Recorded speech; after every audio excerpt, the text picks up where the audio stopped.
Puts you on. I'd like to call this meeting to order. Mr. Clerk, would you please call the roll?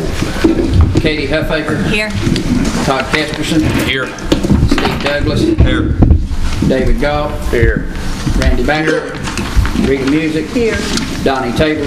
Here. John McGraw. Here. Russell Turner. Here. Tim Seals. Here. Sammy Solomon. Here. Robert Blevins. He's here. Gene Esslinger. Here. Randy Bales. Here. John Neal Scarlett. Here. Terry Dockery. Here. Robert Tucker. Here. Jimmy Carmichael. Here. David Seal. Here. Bob Bigler. Here. Barbara Sheets. Here. Would everyone please stand for the prayer led by Commissioner Donnie Tabor and remain standing for the Pledge of Allegiance. Pray. Our dear Heavenly Father, we thank you for another opportunity to serve you, Lord Jesus. We pray that we can face the issues that's brought before us with your eyes and your ears, Father, and apply ourselves in such a way that will bring you honor and bring you glory, Father. Dear Heavenly Father, I pray that you will help us to make good decisions and do this in all things, Lord Jesus, that you may be glorified. In your holy name I pray. Amen. Attention. Salute. Pledge. I pledge allegiance to the flag of the United States of America and to the republic for which it stands, one nation, under God, indivisible, with liberty and justice for all. Today's my 50th wedding anniversary. We'd like to recognize this evening the members of the youth leadership. Instructor Brandy Arnold is with us this evening. I'd like to say howdy, glad to see y'all. Next on the agenda, we have approval and corrections to the agenda. Mr. Scarlett. Mr. Chairman, as parliamentarian, I've had some calls this week based on the agenda. And as I had called you and asked you based on the agenda, that it did not meet rule number 2 of our rules of procedure. And you had informed me you did it for expediency, but we also have, because we also have another rule, and it's not in the rules of procedure thing, but is in the minutes that we passed, that anything not to transact business does not come before a voting meeting. So with a little gray area in here, the simplest thing to do, if this is the will of the body, would be to move to suspend the rule for tonight's meeting of rule number 2, and then I would request as parliamentarian this be placed on our March agenda so that we can clarify language in this, if this is the pleasure of the body. Mr. Galvin. What rule is rule number 2? Rule number 2 has a specific order of business that lists all of the county officials and all that other stuff, and Mr. Carmichael had said when I called him that he removed all of them that didn't have questions or business for tonight's meeting for expediency, and that he would like to do that and keep this to a voting meeting. So based on that, I mean, I agree with the intent, but there is a little gray area, Mr. Galt, based on parliamentary procedure, and to make it cleaner, all we have to do is this commission suspend the rule. If you don't suspend the rule, you probably need to go back to the work session agenda. Mr. David Seal. Motion to suspend rule number 2. We have a motion on the floor to suspend and a second by Mr. Steve. We have Mr. Tucker. The issue that I have is I know that the chair obviously has some important tasks in front of him, and I'm for an expedient meeting, but I don't think including one other line item on the agenda. We have a lot of line items on this agenda that won't take a vote, and to put that extra little bit of print on there, I don't think hurts anything. But what it does allow for is should the sheriff have something come up between the work session and a voting meeting, he has a place on the agenda, he can address us about that. Should the mayor or should the director of finance or any other elected official need to report to us, and it was something they wanted to report to us that came up between our work session and our voting meeting, by having that place on the agenda, just like we do with the appearance of citizens. We don't know if any citizens are going to want to appear before us or not. Well, I think we should at least give our duly elected, countywide elected officials that same respect and have them on the agenda. It is part of our rules, and I know it takes 14 to overturn those rules, and I don't think this agenda follows our rules. Anyone else, question or comment before we vote? Mr. Seals? Can't we just leave them on there and you skip over them if they got nothing? No, if it's on the agenda, I have to read everything. Well, I don't think it's been done that way in the past. Some of them skipped over. Well, we have grouped them in the past, and it has to be put into the minutes as it being in groups. Can you not do that? Or? The way the statute that I understand it, if they accept or receive reports, it has to be, you either have to do it as a group and send in a list of where Mr. Frank can print it, enter it into the minutes, or you have to enter those reports one at a time. Now, there's one thing I need to clarify right now. When you see somebody that appears on the agenda of the voting meeting, mine and Peggy's intent is that tells you they turned in a report. That don't give them a place on the agenda. That means that's the reports that were turned in. What I'm trying to do is expedite that if the mayor or anybody wants to speak right here and clearly approval and corrections to the agenda, anybody can be added or deleted from this agenda by pretty much anybody in this room. Anybody. The mayor can stand up and speak at any time he wants to. He don't have to have a special place on the agenda. Mr. Seal. We can suspend the rules any time we need to do this. I'll call for the question. The question has been called. We will vote. If you're for the motion that was made by Mr. David Seal, Mr. Steve Douglas, to suspend the rule, vote yes. If you're against that motion, vote no. Ms. Katie, quick. One time, like just this one time? Yes, this would be just for one. Yes. That's all the suspension of rule is. That's all it is. Mr. Clerk, would you please call the roll? Katie Huffaker. Yes. Todd Kesterson. Yes. Steve Douglas. Yes. David Goff. Yes. Randy Baxley. Yes. Rita Music. Yes. Donnie Tabor. Yes. John McGraw. Yes. Russell Turner. Yes. Tim Seals. Yes. Sammy Solomon. Yes. Robert Blevins. Yes. Gene Esslinger. Yes. Randy Bales. Yes. John Neal Scarlett. Yes. Terry Daughtry. Yes. Robert Tucker. Yes. Jimmy Carmichael. Yes. David Seal. Yes. Bob Beeler. Yes. Barbara Sheets. Yes. Yeses have it. 21-0. Moving right along, you have While we're at it, Mr. Turner. While we're still on that, I just want to make sure it's in the minutes that the rules of procedure will be on the agenda in March Sure. for the purpose of determining our agenda. Sure. And how it should be formed and how it should be followed. And I'd also like to make a statement to that, the reason why, and that is that this body should make the decisions on what our agenda looks like. We are not individuals that run this body. We're a collective body, and the whole body speaks, not one person. So my point is that nobody should randomly take people off our agenda or put people on our agenda unless this body approves of that. So that'd be my point we'll address in March. All right, let's move right along to approval of minutes. You have. Wait just a minute. I think Mr. Langdon's got something about the... Mr. Langdon. Well, it looks like I've been added to the agenda. Okay, I'm sorry. The resolution coming up here. Yes. I'm sorry, I didn't see that. Okay, we back? We good? Approval minutes. You have a regular monthly session. You have, and a beer board before you. Motion to approve. So moved. We have a motion on the floor to approve. In a second, Mr. Sammy Solomon, Mr. Tim Seal, Mr. John McGraw. That was second. That was a second. We got 2 seconds.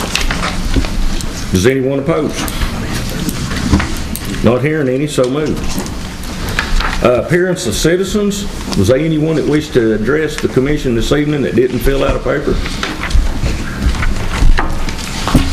Not hearing any. We'll move right along. Approval of notaries and bonds. We have an addition, a late addition.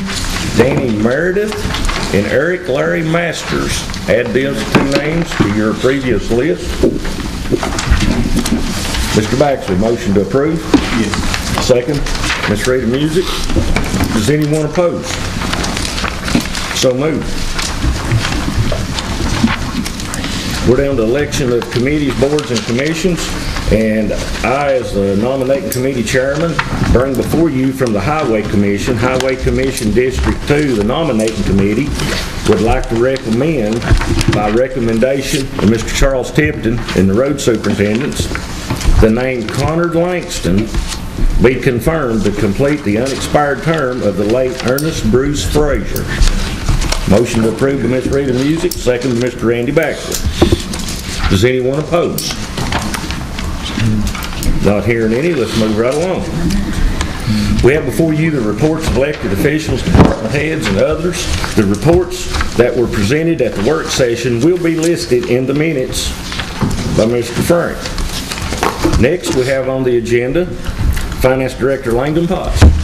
Resolution 2016-03, surplus. Yes, thank you, Mr. Chairman. You have that resolution that he just mentioned, 2016-3, to declare surplus piece of equipment. It's a 1977 dozer that we have already made provisions to be able to replace, and would just like to declare that surplus. We have a motion on the floor to approve by Mr. John Neal Scarlett. And is there a second? Got seconds everywhere. Does anyone oppose? Not hearing any opposition, so moved, Mr. Potts. Thank you, Mr. Chairman. This evening, Mr. Darrell Helton from the Chamber is with us. He was sick last week and couldn't come over. And if anybody has a question or anything for Mr. Helton, he'd be glad to answer it in his office or during meeting, after meeting, wherever how you want to work it out. Not hearing any, we'll move right along to reports, committees, boards, and commissions. Mr. John Neal Scarlett, the Budget Committee, you have the floor.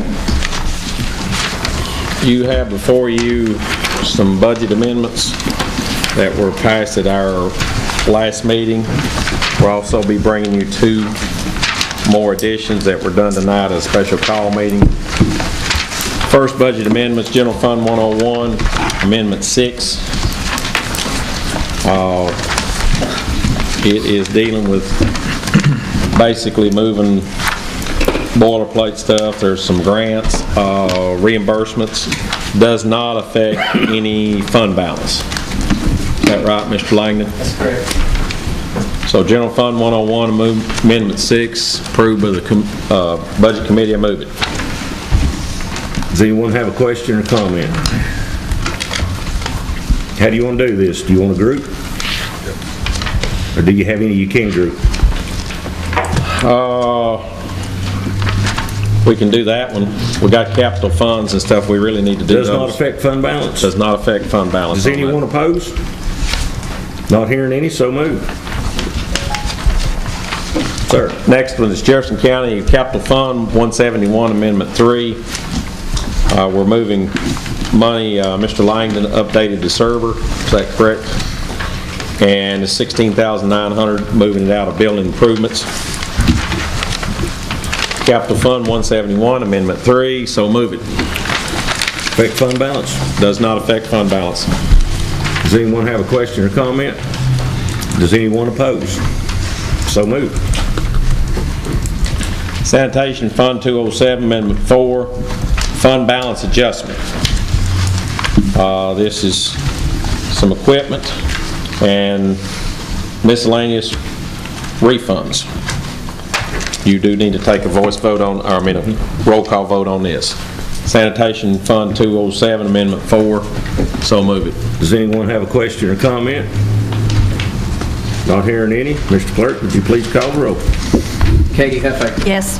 Todd Keskerson. Yes. Steve Douglas. Yes. David Goff. Yes. Randy Baxter. Yes. Rita Music. Yes. Donnie Taylor. Yes. John McGraw. Yes. Russell Turner. Yes. Tim Seals. Yes. Sammy Solomon. Yes. Robert Blevins. Yes, sir. Gene Esslinger. Yes. Randy Bales. Yes. John Neal Scarlett. Yes. Terry Dockery. Yes. Robert Tucker. Yes.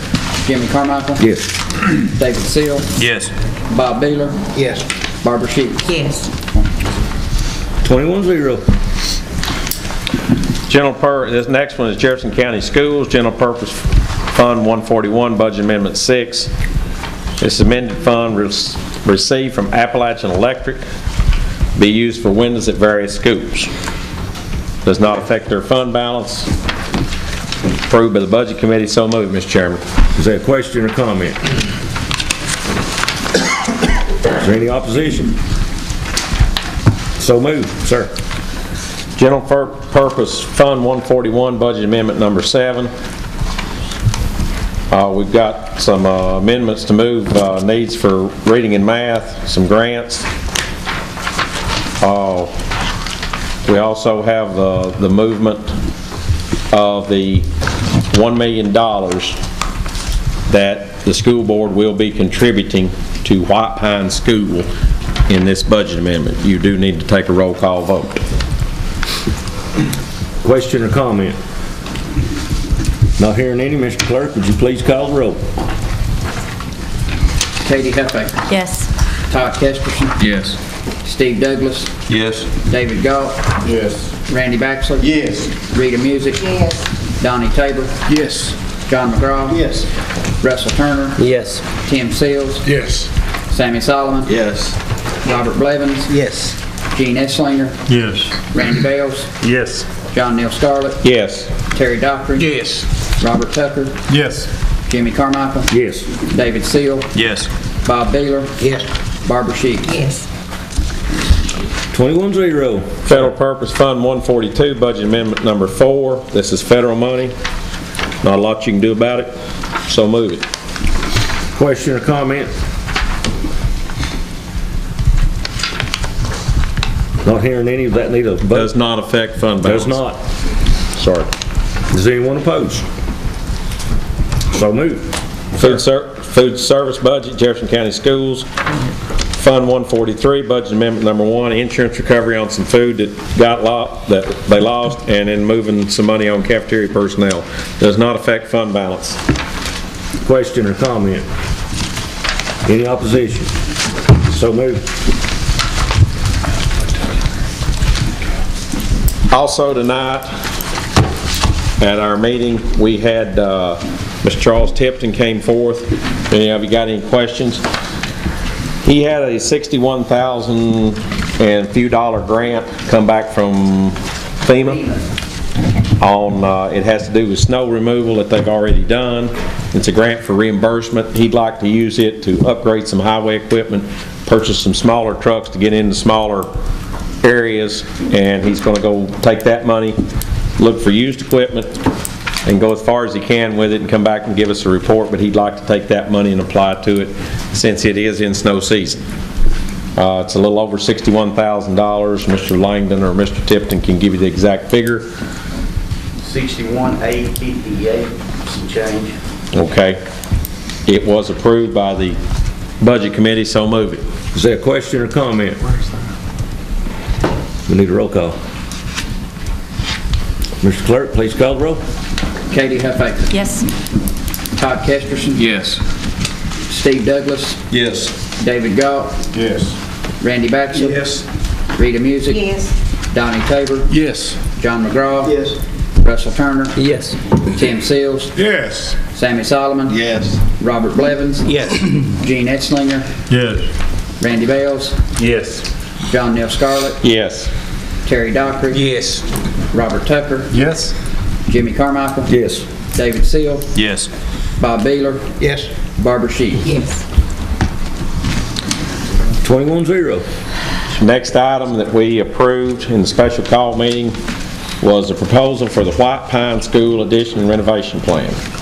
Mr. Churchwell, did you find out any information on the question that was asked? You said you were going to I went and clarify. pulled the statute trying to see if there's some specifics on that and didn't find it. So it's, as I said before, my feeling on it is this was a request for qualifications, basically asking for resumes and qualifications as an architect or engineer, not a bid for the work. So I don't see there being any issue with having to redo that RFQ.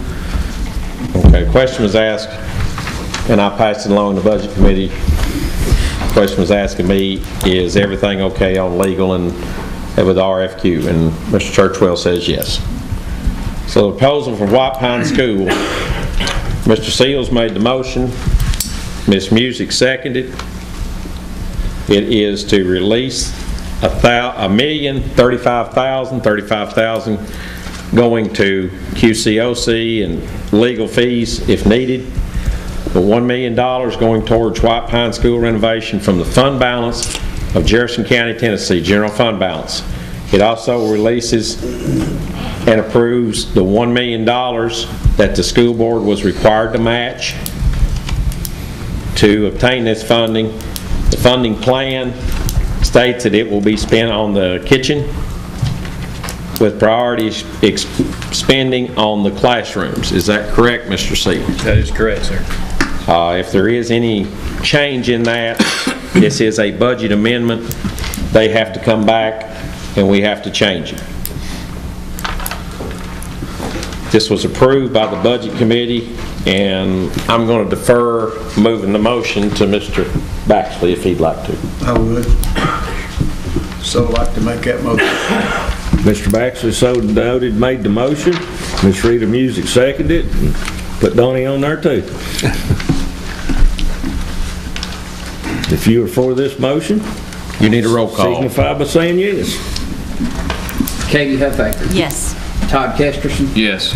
Steve Douglas. Yes. David Goff. Yes. Randy Baxley. Yes.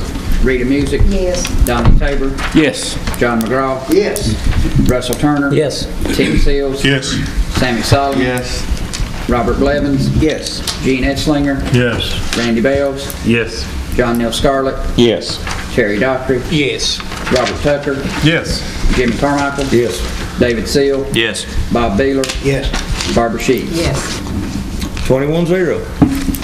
Sir, does that conclude your business? That concludes all the business I have, Mr. Chairman. Thank you, sir. Next, we have the Conservation Board Chairman, Mr. Robert Tucker. You have the floor, sir. Thank you, Mr. Chairman. We met tonight and had a quorum and discussed action on the development of recreation in that 17 acres. And what we're doing right now is we are creating a plan, and we're also seeking grant funding, and we want to match our plan as best we can with grant money available from state or federal. So I'll bring you more information as that develops and unfolds. Thank you, Mr. Tucker. Does anybody have a question or comment for Mr. Tucker? Not hearing any, we'll move right along. Next, we have the Facilities Committee Chairman, Mr. Russell Turner. Sir.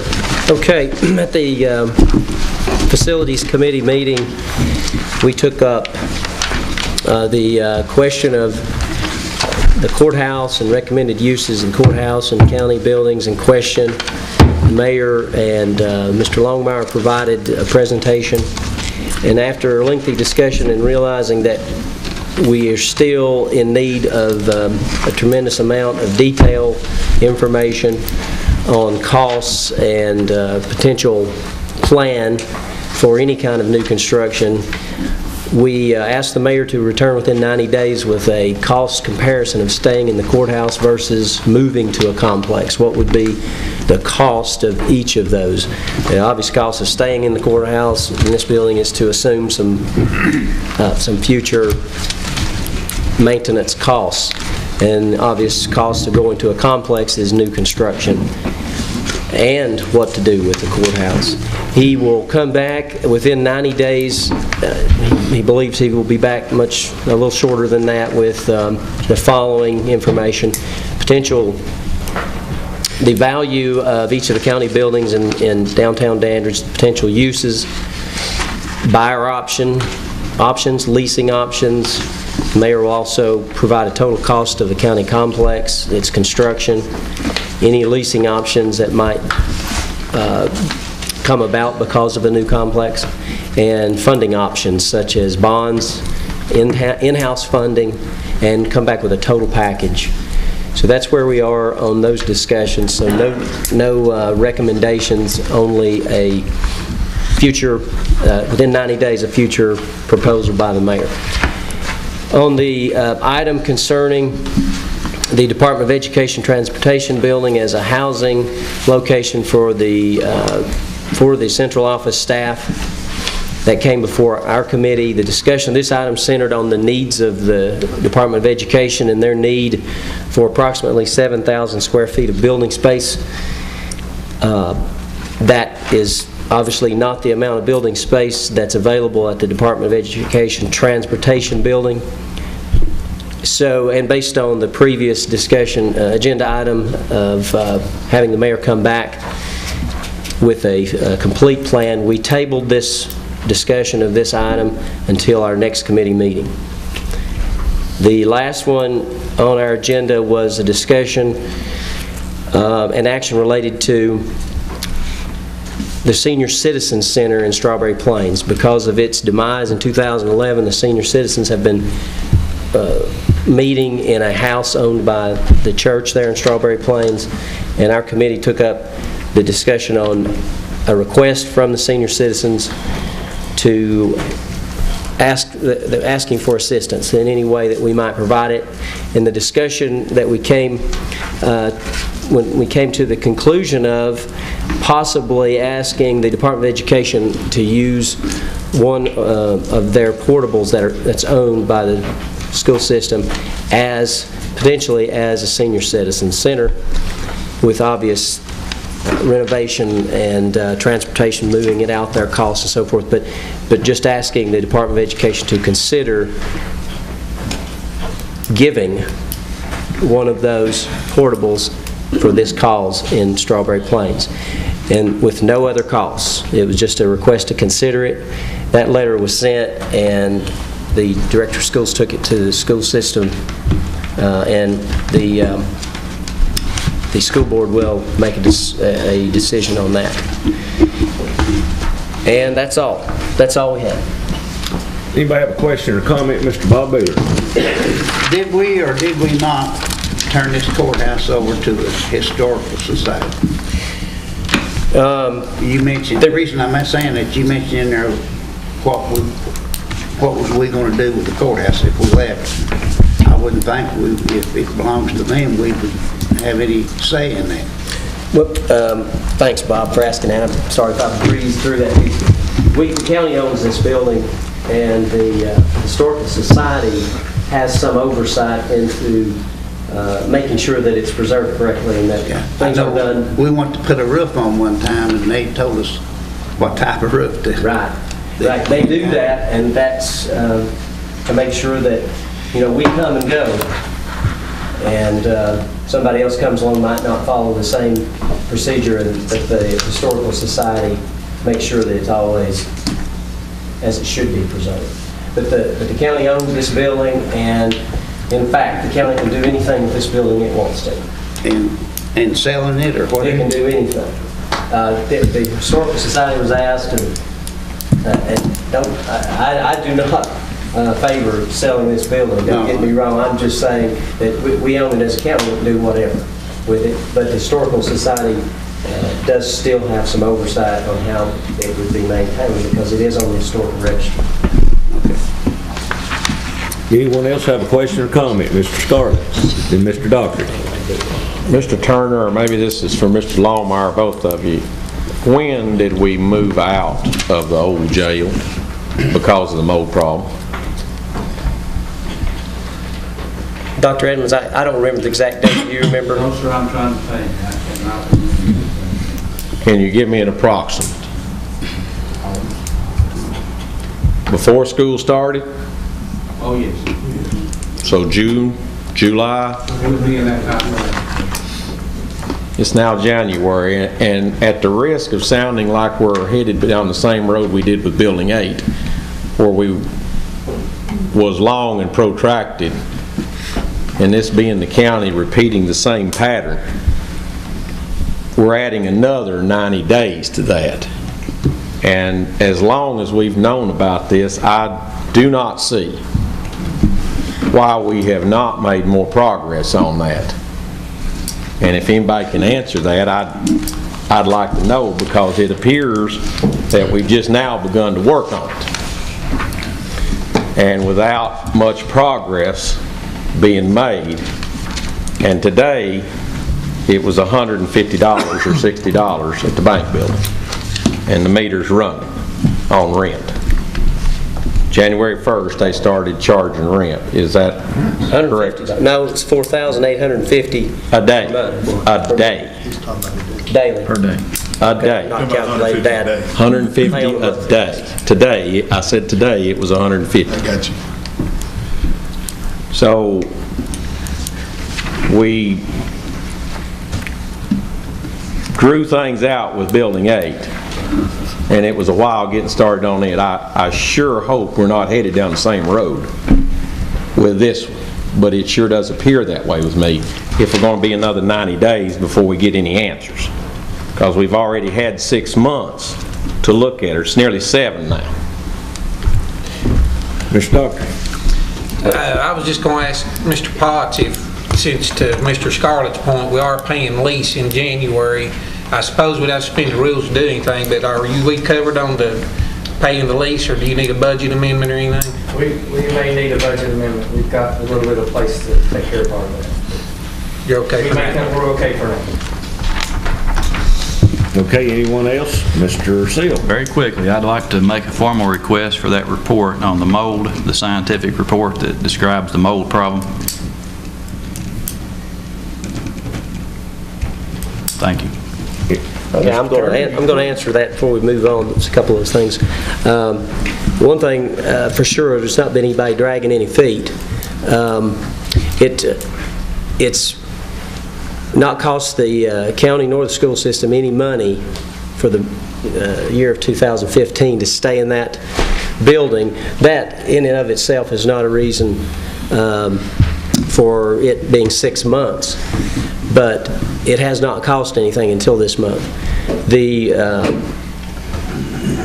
Getting to the point where, and I can't speak for the school system or details about the inside of the building, or speak for David about the inside of the building, the old jail building, but it didn't happen overnight that the determination was made that they can't go back in it without significant cost. And overnight it doesn't happen that you determine how much it's going to cost. Overnight you can't find out how much it will cost and get cost estimates, and then over holidays expect to do any much more than that either.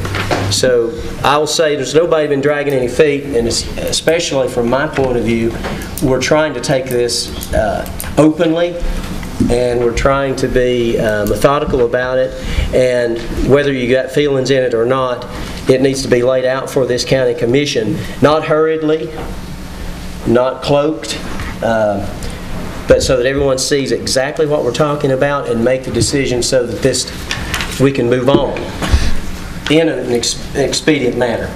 That is the purpose of us having these meetings, is to get this clear so we can move quickly, because school system will have to stay inside the bank building until we do, and all of this is on hold until we determine what we're going to do with the buildings that are here, especially the jail building. So I take issue with that. Nobody's dragging any feet, and I want that to be public. I want it in the record. We've had several meetings, and we're very, very focused on what we're trying to do. Thank you. Well, Mr. Turner, I didn't say it was overnight, but I do think 6 months or 7 is a That's enough time. That's enough. That was the end of it. Thank you. Diffuse it, guys. Anyone else question or comment? We're moving on. Not hearing any. We're at item 12, information for commissioners. There is none. 13, unfinished business. There is none. 14 is new business. Before you have a resolution, 2015-33, request to amend the zoning resolution of Jefferson County, Tennessee by defining and relegating payday loan business to the Industrial 1 district within Jefferson County, Tennessee. That is before you. Mr. Tucker. Move to approve. We have a motion on the floor to approve 14A. Is there a second? Second. Seconded by Mr. Sammy Solomon. Anyone opposed? I abstain. You abstain, sir. Not hearing any abstention, that would be 20-0, one abstention. Moving right along, Resolution 2015-34, request to amend zoning resolution Jefferson County, Tennessee by establishing regulations for solar energy systems and wind farms within Jefferson County, Tennessee. Move to approve. Mr. Scarlett moves to approve. Got a second, about 3 different directions. Mr. Donnie Tabor. Does anyone oppose? One abstention. Thank you. 14C, we have a resolution 2015-41, rezoning request, agriculture A1 to C2 general commercial for property on the corner of Highway 2570 and Goose Creek Road. Danridge. Non-lead curb map 067, a portion of parcel 067.02. Is there a motion to approve? Move to approve. Motion made by Mr. John Neal Scarlett. Is there a second? Mr. Turner.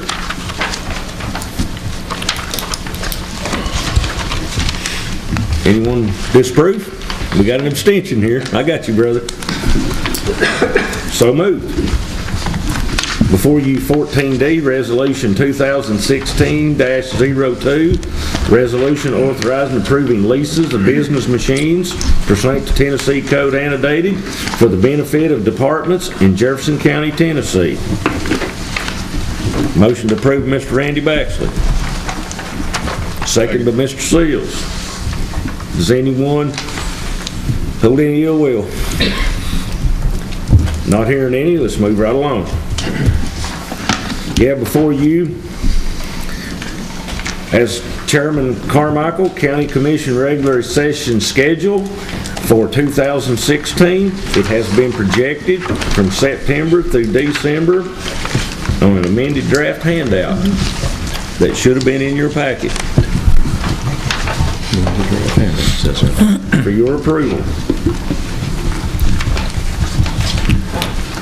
Mr. Tabor, motion to approve. Seconded by Ms. Rita Music. Mr. Chairman, I just want, for the record, I won't be here in March. Sure. I'm on vacation that week. So, thank y'all. We'll dock your pay. We really appreciate that, Mr. Send me Tabor. the check. That's all they do now, anyway. Does the October meeting correspond with the school calendar? Were you able to get that from Director? We have not got anything from the schools. We took it as last year's schedule, tentatively. The school board has not been adopted, but I know they've read it and say that, but I'll get that fixed. Okay. Mr. John McGraw.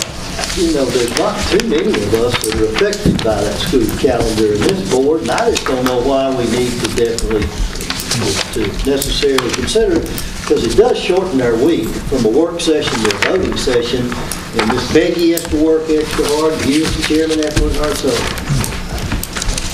you know, I just don't understand why we have to have to consider the school calendar. That's my opinion. We have a motion on the floor that's been seconded. Do we need to call the roll, or are we going to do this by consent? Anyone opposed? No one opposed, so moved. Next on the agenda at 14F is Mr. Robert Tucker, Senior Citizen Property Tax Free, sir. You have the floor. Thank you, Mr. Chairman. Our state has passed a law that says that we can enact a senior tax freeze, property tax freeze, county by county. Every county in the state takes in tax relief applications. Jefferson County does that, and our trustee let us know last time in our work session that they've been doing that for 40 years. So that's already happening.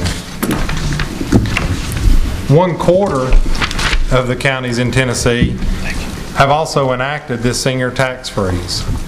The purpose of the senior tax freeze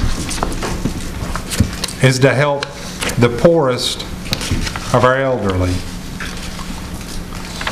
And those individuals are in a circumstance that kind of puts them between a rock and a hard spot, because when they retire and begin to draw Social Security, their income is frozen. And from time to time they get a small pay increase with that Social Security. Typically, their insurance payments, Medicare, Medicaid payments, go up more than that Social Security payment increase goes up. So every time they get a raise, they actually have less money to spend. And these seniors have to qualify by having a very low household income, not individual income. If somebody else is living there with them, their income's considered. This tax freeze only applies to their primary residence. If somebody does have 4 or 5 properties, it doesn't apply to that. It only applies to the primary residence. But what it does is when their income freezes, or at 65, then their taxes can freeze too.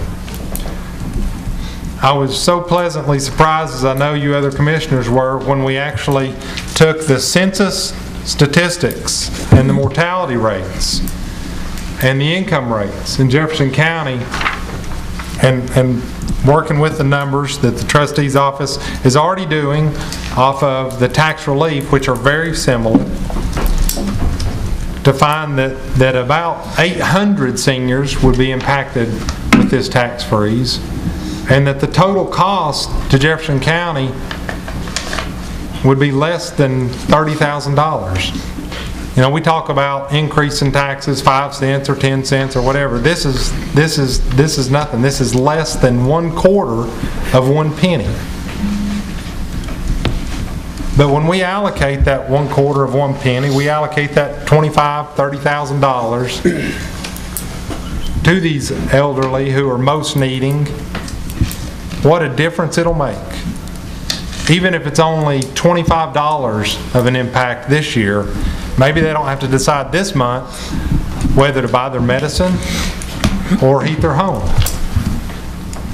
Those are the people we're talking about. Those are the people we're talking about. We're talking about people that individually, I know if we saw them, we'd want to lend a hand. This is a hand that we can lend that will help them and will continue to help people in that same circumstance. They have to qualify year by year, so should their income increase beyond the limit, they would no longer qualify. If their property sells, it goes back on the tax rolls at the current rate. There's been some talk about, well, if we do this, we'll have to hire new people in the trustees department, in the assessor's office. The assessor said that she wasn't sure if they would require any more work or not, if it would require another person or not. But both the assessor, the trustees department, we're dealing with fee offices. Fee offices can hire if they want to hire. It doesn't impact the property tax rate. That's not the way they pay for their employees. If the sheriff's department wants to hire somebody, he has to come before us, and it impacts the property tax rate, but not with a fee office. Both of those are fee offices. However, in my due diligence, calling many of these other counties like Hamlin County, Sevier County, Loudoun County, Blount County, Knox County, counties around Anderson County that have enacted this, none of them increased the size of either department when they enacted this. Now, that may be possible that for whatever reason, well, I don't even want to go to that route. I don't know why in the world, if it didn't take anybody else, any more people to do it, it would Jefferson County, but their fee offices, they can determine what they want to do. I do know that I didn't want to put undue burden on them. And I know that filling out those senior tax relief forms that we already are doing, that we've been doing for 40 years, is arduous. It does take a lot of time with working with those seniors. So I got a hold of the Tennessee State Comptroller's Office, who this runs through, and asked them what it would take to also fill out another form for the senior tax freeze. And I was delighted to hear that after the trustees department fills out the form for senior tax relief, the only thing they have to do then for senior tax freeze is click a button at the bottom of that form, and it automatically populates the senior tax freeze application. Mr. Tucker, is there a motion here? Mr. Chairman, I move that we adopt the senior tax freeze in Jefferson County. We have a motion on the floor to adopt the senior tax freeze. Is there a second? I second. Seconded by Mr. Randy Bales. We have a motion on the floor and a duly second. Mr. Baylor. Well, there were 6 counties that was contacted that has enacted this freeze. 5 out of the 6 said if they had it to do over, they would not do it because said it was too much trouble and also the cost. So that tells me something right there. Also, you made the statement, Mr. Tucker, that the departments didn't add anybody on, but you didn't tell that the departments was a lot larger than what we have already. Anyone else question or comment? Ms. Katie Huffaker. I just want to state something.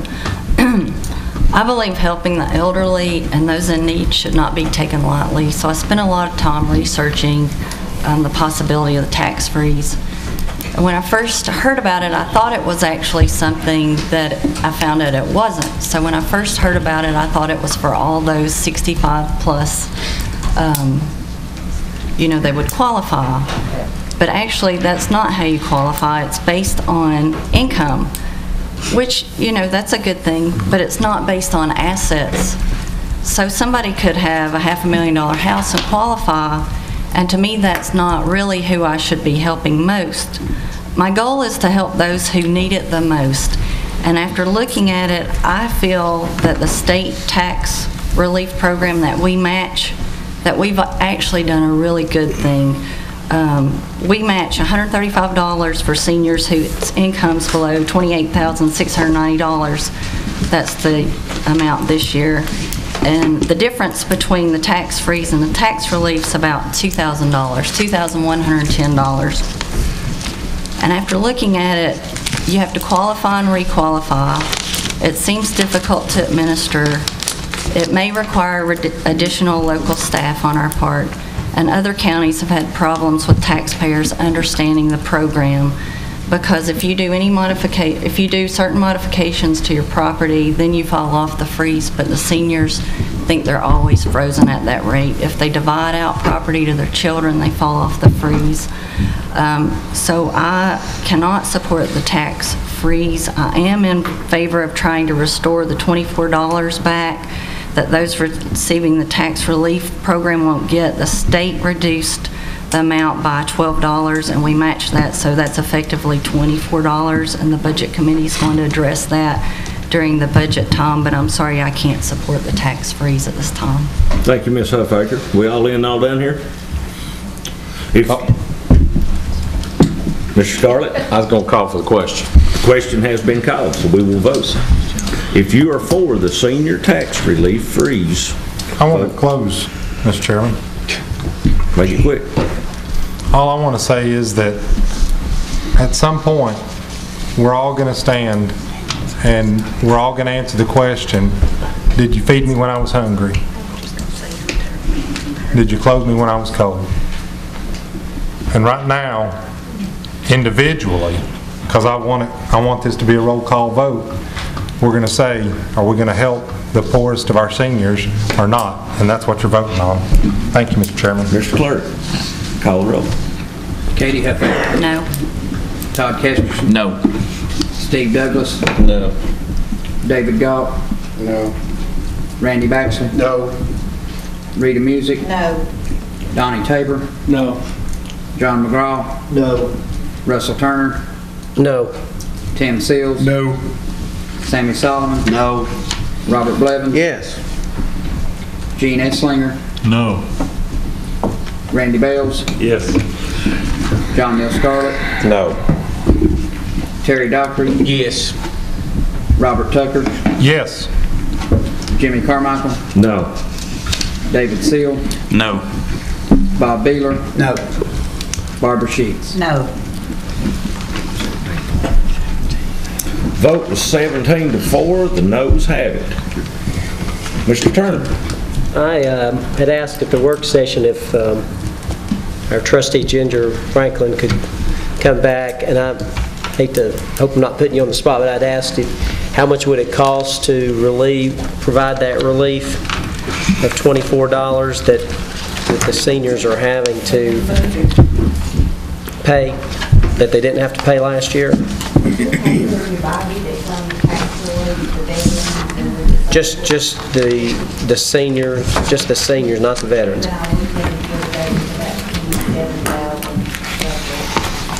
$27,000 to provide the extra $24.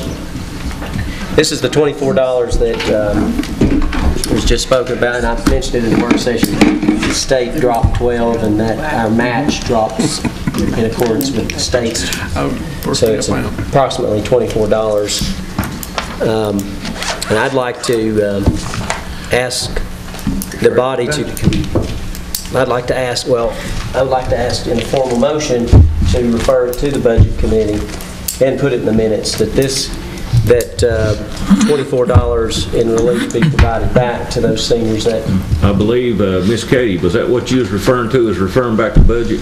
No, she did not make that Two motion. separate things, okay, I just want to make sure. I'm making a motion. You're making a motion right now. I'm making a motion.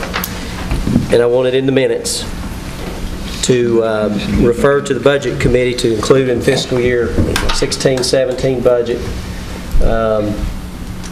funding to provide the $24 that the seniors are now having to pay that they did not have to pay last year. Okay, you have a motion on the floor. Is there a second?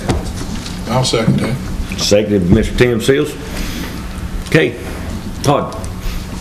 Russ, are you saying that refer that to budget committee to look at it budget time, or are you saying we are going to fund it? No, don't look at it.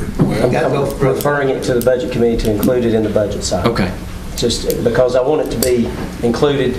No need to try to say how we're going to fund this. We don't even know how much. You're close enough to the funding cycle that that's the correct way to do that. Okay. You're on the right path. Ms. Katie. I'd like to make an amendment to add for the budget committee to address, to look at, also adding the veterans and the disabled at the same time. I don't know what the cost would be, but if they could evaluate that at the same time. For the $24, just the $24. I accept that. I accept that. You accept that by consent? How about clear that up? And we can have better numbers if we know where we are. You have a motion? You have to qualify. You have a motion on the floor that's seconded. Now we will vote. You're voting to send this to the budget. You got the wording down? To look at during the budget cycle. Vote yes if you're for this motion. Vote no if you're against it. Mr. Clerk, call the roll. Katie Huffaker. Yes. Todd Kesterson. Yes. Steve Douglas. Yes. David Galt. Yes. Randy Baxley. Yes. Rita Music. Yes. Donnie Tabor. Yes. John McGraw. Yes. Russell Turner. Yes. Tim Seals. Yes. Sammy Solomon. Yes. Robert Blevins. Yes. Gene Esslinger. Yes. Randy Bales. Yes. John Neal Scarlett. Yes. Terry Dockery. Yes. Robert Tucker. Yes. Jimmy Carmichael. Yes. David Seal. Yes. Bob Beeler. Yes. Barbara Sheets. Yes. 21-0. So moved. Would you make that note for me, Ms. Peggy, please? Thank you. So noted in the minutes. Next on the agenda, last but not least, Commissioner Scarlett, urban growth boundaries and school funding. I want to make this quick because I'm standing between us and the door. I've already heard Miss Rita say we need to go. Snowing? I was talking with Mr. Langdon, working on some preliminary numbers for the budget to see if this sales tax was actually real, where we were at. And this came up in the discussion. And if Mr. Langdon would kind of step up and verify the numbers, and then I'll speak to this. We were looking at the county portion of the sales tax to see how that was going to affect our motion, where we limited the school board and the balance that would come to us at the end of the year. And so as I'm going through that, that number continues to grow. It's up over 20%. And so I went through and looked at all 350 of those businesses to make sure they're our businesses. In other words, don't belong to a surrounding county. We actually found one that belonged to us. But in looking at all that, a third of those businesses that are county businesses fall into those growth boundaries. So I think the point here is we just need to be aware of that as we go forward if we annex. Is that what you want to talk about? Yes, okay. sir. So if we annex those, we'll have to make other arrangements. That money would go, instead of going to the county, would end up going to debt service or to the schools. Yes, sir. Mr. Todd Kester. That's after 15 years of a city doing an annexation. I believe it's 10, but yes, after a period of time. The mayor's told me that it was 10, but it is a period of time. I saw somewhere it was 15, so maybe we're looking It's a long, it's a period of time. Anyone else question or comment? Mr. Scarlett. What I would like for this commission to do would, and we can put it on our March meeting, but what I would like for this commission to consider is sitting down with the cities and having an agreement, because this, Dr. Edmonds, this is important for the school fund. Yes, it is. If and nobody's annexing anything, so it's not like we're cutting in the money that anybody's living on now. But when those annexations come along, if it's creating $100 worth of sales tax out there, if it is 10 years or 15 or whatever, we need to know that once we get to that period, we're still going to have that money that we can contribute to the schools. In other words, if the cities will agree to say we're going to baseline whatever that area they annex, let's say it's creating $100, Mr. Bob. If they'll agree that it only starts sharing when it exceeds that, and then if it gets to $200, it gets to the half. But that $100 base, we don't need to lose that funding just because that's in the urban growth boundaries. Now, we gave all the cities what they wanted on the urban growth boundaries. And I'm just saying that it would be nice if they would sit down and say, we see that you all have a big burden on you. We see that you've got a lot on the budget. And we see that education's a good thing. And baseline that thing once those annexations start taking place. And whatever the pleasure of the committee is, I'd just like to bring that forth. Question or comment? You want this forwarded to the next work session? Yes, sir, I would. So noted. We have come to the conclusion of this evening, and yes, we have a world record. We're under an hour. You have a beer board that's going to take a few minutes to do, so I'd entertain. Be sure to get your statement of interest filed before January the 31st. Motion to adjourn? Motion. Second.